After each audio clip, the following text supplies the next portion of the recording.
At what point did you feel Irv was ready to run a label in contrast to just being A&R? Till the motherfucker took it from me. Okay, I would have had him still in fucking A&R for Def Jam had he not said, fuck that. I'm making you too much money. And Irv took. Every great person took what they had. I didn't give him shit. He grabbed it, snatched it, and did it on his own. Because I would have had him still A&R for us, had he not had the nuts to go out on his own and bring it. Because you know, a lot of these A&R people are comfortable as a motherfucker. You know what I'm saying? I know what you mean. They prefer being, revered A&R people that don't do dick. Irv, brought it and then moved on. I'm happy to have a piece. The people who put it on the board, the A&R people, the creative people, are the ones that are the bosses. Okay? Irv, I made that perfectly clear. And so it was fun for me. It was a breath of fresh air. This guy used to stomp through my door and say, we're gonna sell 5 million albums. I looked at him like he was fucking on crack. And then guess what? Sold 5 million albums.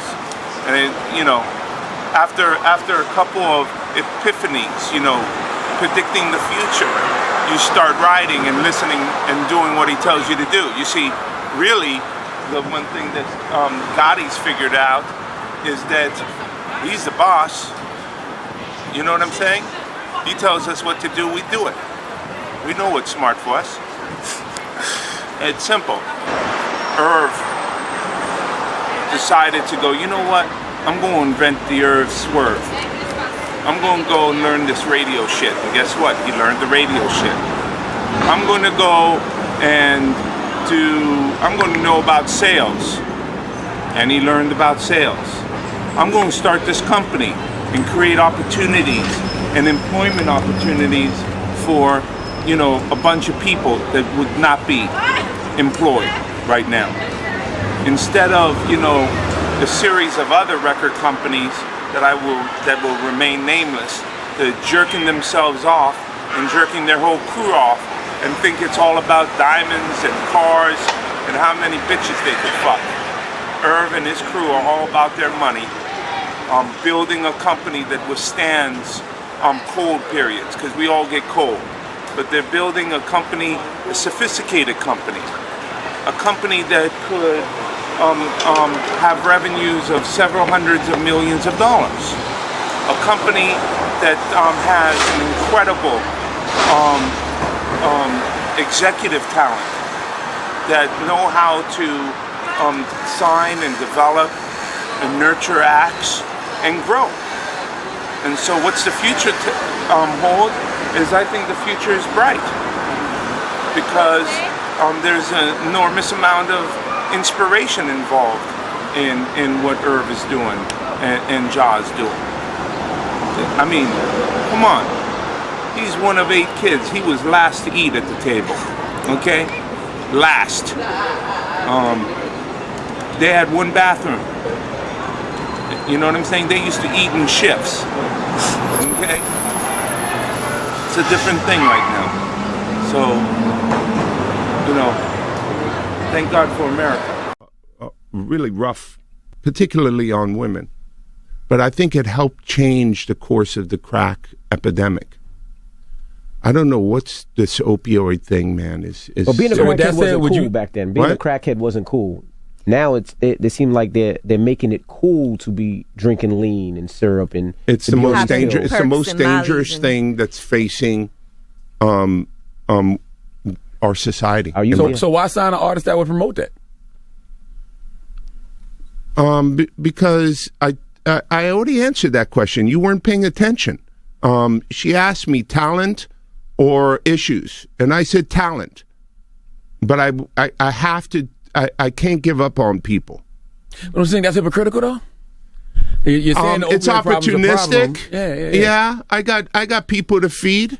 I got a business to run. You're gonna make Dame Dash take this clip and call you a culture vulture.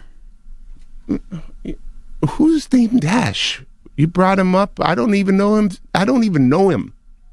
So you bring his name up. I don't even know him. So y'all made a lot of money together. Made a lot of Come money. on, Leo. Don't do that to him. I don't know him. I really don't.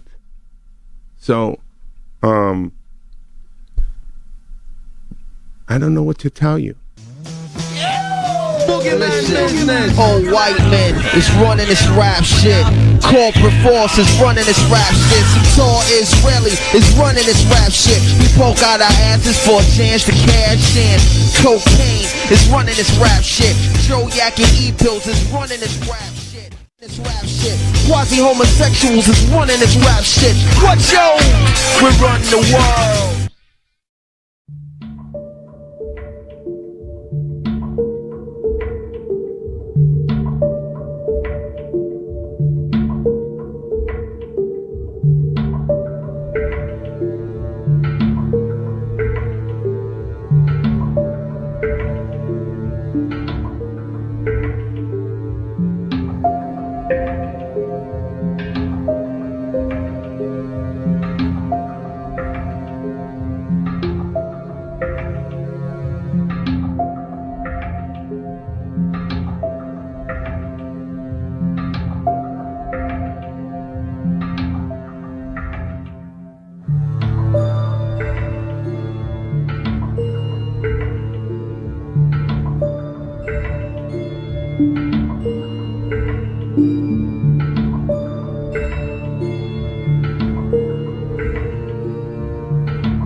Who's this? Hold up. This is the Drink Champs, the #1 podcast in the business. And right now we're talking to, hands down, the most important man, in my opinion, in the whole music game. He's a mogul. He's been doing this. He personally signed me and taught me how to be a man with money. Right now, we got Lyor Cohen on the line. Let's make some noise! Yo, Leo, I gotta big you up off top, man. Well, I want to address the comment you made about mogul. I don't consider myself a mogul. Myself a servant. I prefer if you could replace mogul with humble servant.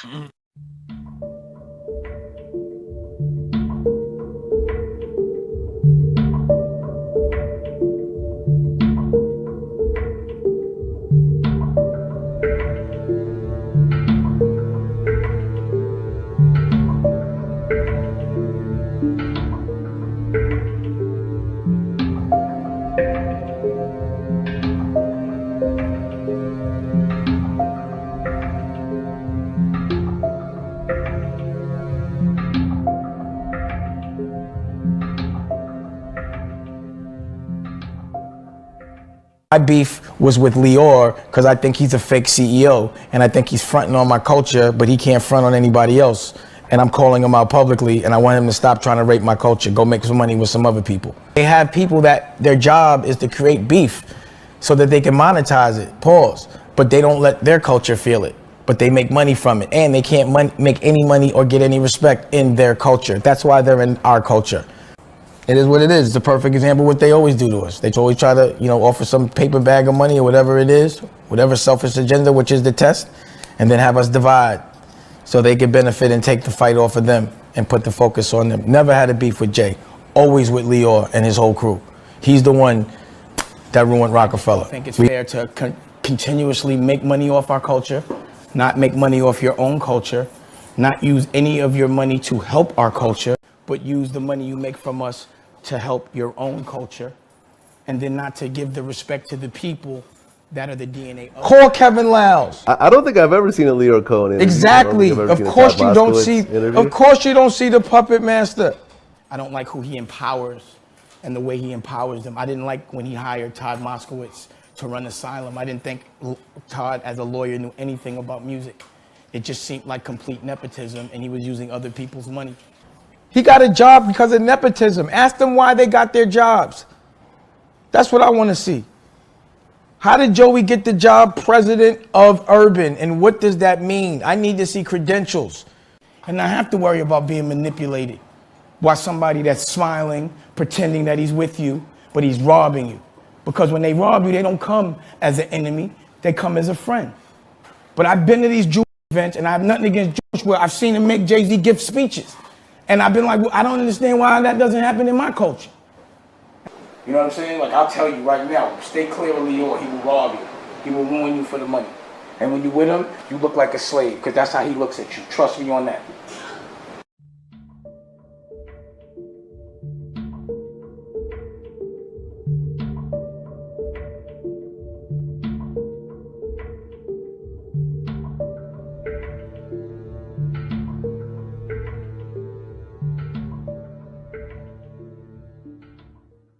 All right, welcome back. This is Hanukkah Radio, and we have a special guest calling in today, a luminary in our business and a proud Lyor Cohen, ladies and gentlemen. Clap it up, ladies and gentlemen.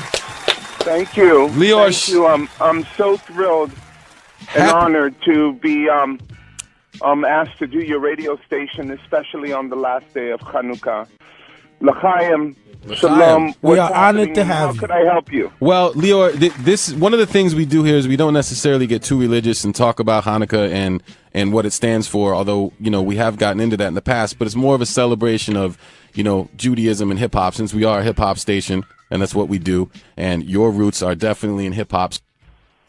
People have always been involved in urban cultural arts, all the way back to the early beginnings of jazz music. It's just something that's always happened. Right. It's a blessing. It's a blessing that I was lucky enough to be part of this industry, and it was a blessing that people treated me inside and out with so much respect.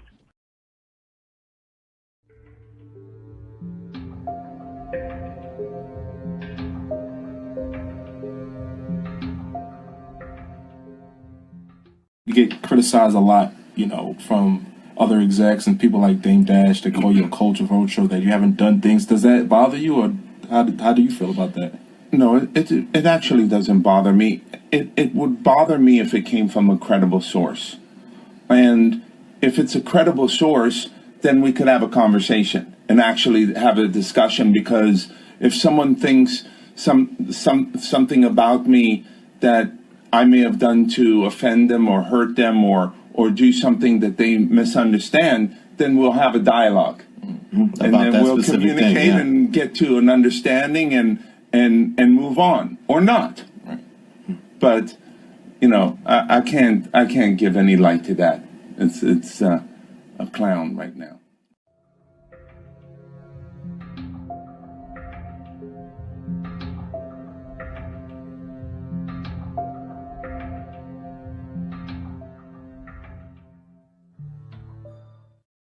But the way it was going and looking, it looked like Jay was doing everything because they blacklisted Dame. And Dame say he wasn't blacklisted, he's lying. He's blacklisted. You know what I'm saying? I remember one day I seen Lyor Cohen, and I'm like, yo, what up? I'm Choke, you know, I'm the one that shot the congresswoman or whatever with Dame. And nigga Lyor Cohen say to me, you know what? Yeah, and I shut that motherfucker down. He told me that on 23rd He's talking about and 5th. he shut Dame Dash down? Yeah, he said, and I shut that motherfucker down.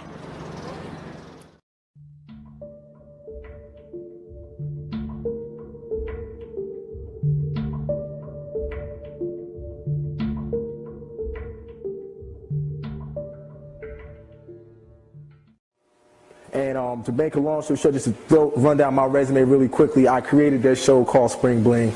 Artists like Eve, I helped create that image that we see of her now. Even after I left BET, I was Dave Chappelle's stand-in, so I saw everything that happened with him. And to really capsulize it even more, basically, since 1997, whatever has happened in urban America as far as the perception on television and film, I was basically the fly on the wall. So for me and the fellas around me, it was all fun, but we did not know that we were a part of a system.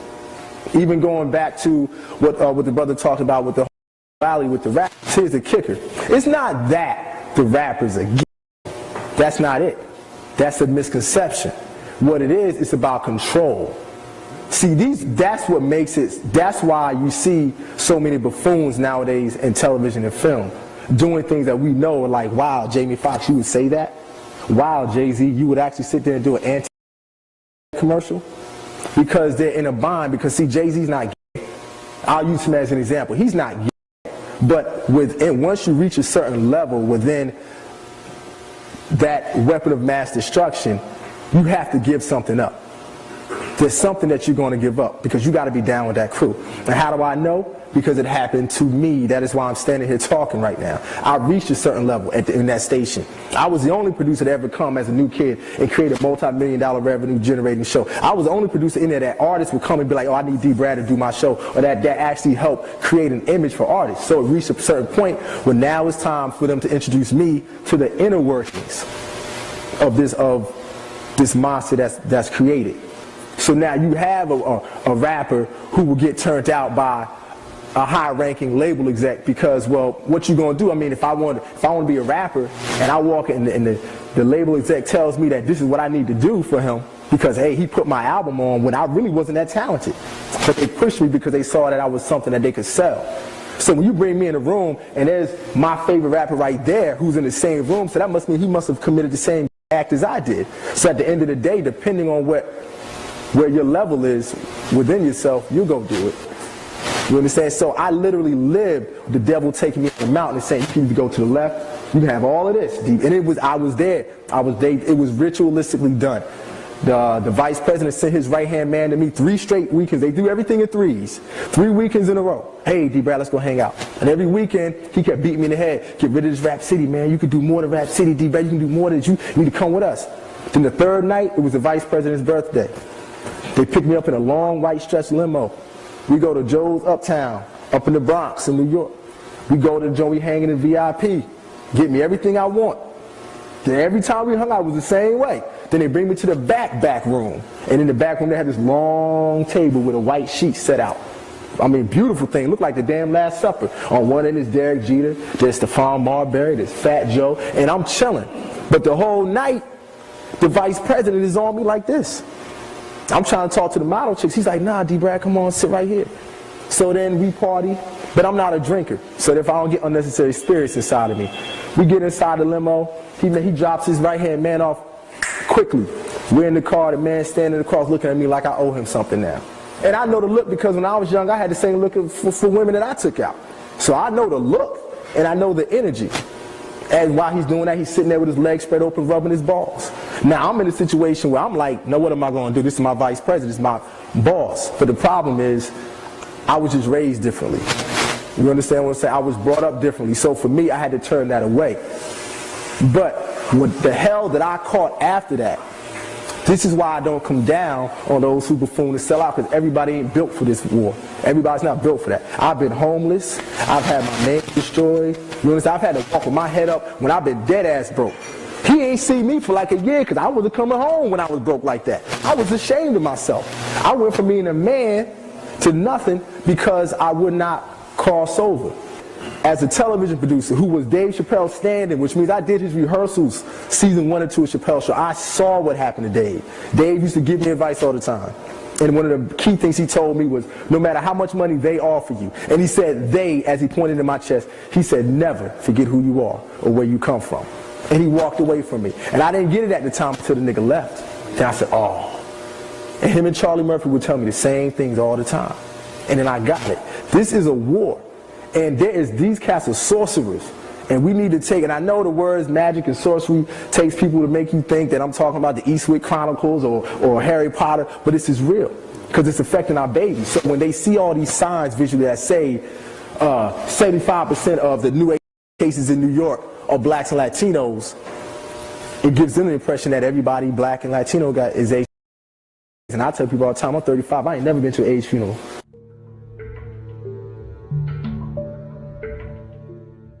It's to take our minds off the real battle that's going on behind the music industry and say, oh, you know, those guys at top, they're making sure that nobody else can't get on. You can't even blame Jay-Z. Why would you want to even blame that guy? You got to look at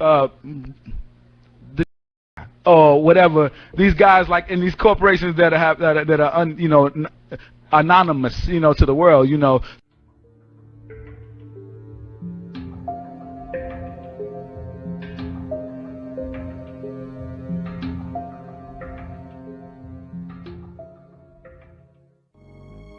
A nigga told me the record company's the pimp, the artist is the hoe, the stage is the corner, and the audience is the trick.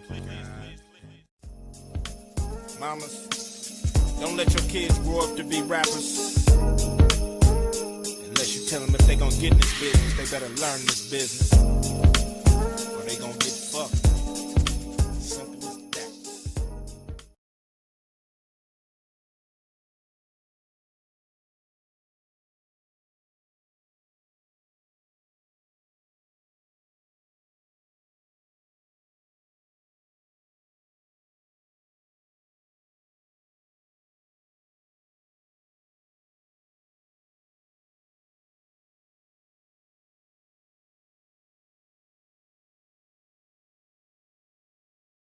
I was there.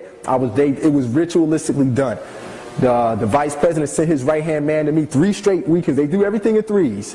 3 weekends in a row. Hey, D-Brad, let's go hang out. And every weekend, he kept beating me in the head. Get rid of this Rap City, man. You could do more than Rap City, D-Brad. What's up, Sapana? Woo! We're here. Lyor is really in the zone. We are in the middle of Dharavi right now with the YouTube music head, Lyor Cohen. And he's having a great time. I'm having an amazing time. I'm in awe. I remember telling my father and mother that I was moving to New York, where these people, instead of sung, they talked. And my dad said, what? He said, play me a song. I played him a song and he says, that's just noise. But he was very supportive. My mom was very supportive. I moved to New York. And for the first 10 years, I was fighting for rap music and just the whole b-boy culture because I felt like it was an important art form and needed to be heard, seen, and then experienced. It was a liberation. And 38, 39 years later, I'm here, I'm in India, and I'm witnessing something so beautiful, and I just, wow. As someone who's been, you know, working with hip-hop artists for about 30 years, how do you feel coming here to Dharavi, the after school of hip-hop? Where do you place these artists, these emerging artists? I think the moment that they liberate themselves from paying respect to the origins of rap music in New York City and say, you know what, you're going to have to excuse me, New York. We appreciate the fact that rap came from New York, but we're going to make it ours. We're going to own it. We're going to create our own experiences. Is the moment that it explodes. With YouTube music coming to India, what is your vision? My vision is that more artists and songwriters make a living making music. And there was so much mayhem back there that we had to move this here. Yeah, there was an enormous amount of mayhem, but only full of love. You know, in the 90s, India really had an independent music scene, pop scene, which kind of disappeared with the advent of the internet. But when YouTube came in, a lot of artists found YouTube as their primary platform to put their music out there. Yay. And right now, how do you see YouTube working for the independent artists at this point? I love the way you said working for, because that's how I feel. I feel like we need to work for artists and songwriters, and we need to support labels and encourage them, not just through reach but also money. Have you followed any of the artists in India, especially any of the new emerging rap artists? I have, and I had no real idea that one day I will be going to India and listening to Indian rap music is really humbling. For me, as a human that has made their living in rap music basically for 38, 39 years, this was most definitely the highlight. The channel with the most subscribers right now on YouTube is T-Series, which is an Indian music label. What do you think about that? I think T-Series is a very, very great company, smart, effective, and determined. I believe that they have a YouTube-first approach, and obviously it's been paying off. We're working for the Indian music industry and building a healthier and more sustainable business. My last question to you would be, have you watched Gully Boy, which talks about the emergence of rap in the slums in Mumbai? So I didn't see Gully Boy in its totality, but I saw the trailer. Okay. And it was very fascinating to me. Even though I've been working in rap music, and rap music has so much to do with the struggle of everyday life, I have never seen a struggle, in this context. Thank you so much for talking to us, Thank Lyor. you. Thank you. I never thought that it could be. Junior turning pianos on up in here. Can't believe the bond we share between us really made my day. You told me you never go Since I be your inner city poet. And for me, you'd always be here. Now you tell me this. Since I be your inner city poet, man, I'ma let y'all in on this little piece I call Let It Rain.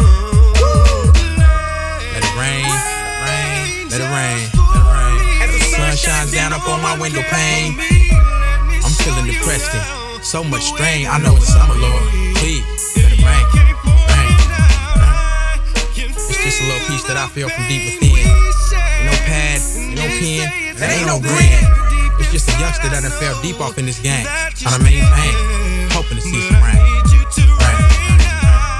Will I see rain by nightfall? If I live to see tomorrow, will I see a drop of rain at all? Feel like my patterns done fell against the grain. Ain't that a shame? Feeling for some rain. Rain. Rain. And I still can remember all the nights sleeping in my load. Rain running down my front windshield, man, it was cold. These streets is enough to make a young man like me feel old. I don't know what it is, the rain just soothes my soul. So, I never thought that. And I don't know if it's just me. What is happening to me? I don't know if it's just this crazy ass high inside of me. Man, it's just something about that rain. About that rain that ease my pain. Told me you never go away, and for me, you'd always be. That rain on me. Now you tell me that something's wrong, and you must move. What the fuck is happening to me? Let it rain for me.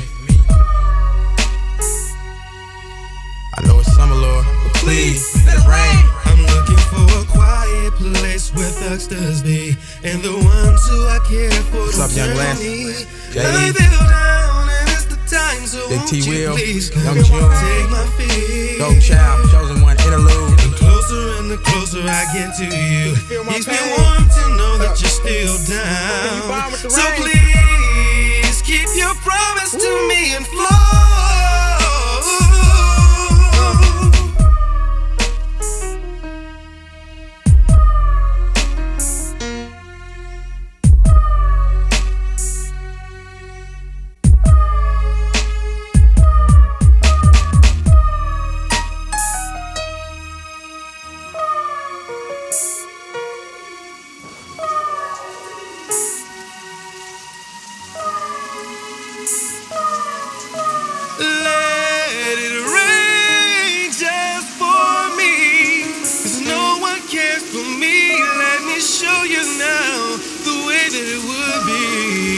If you came pouring down, I can feel the pain we share. And they say it's not there. Deep inside I know that it's still here. But I need you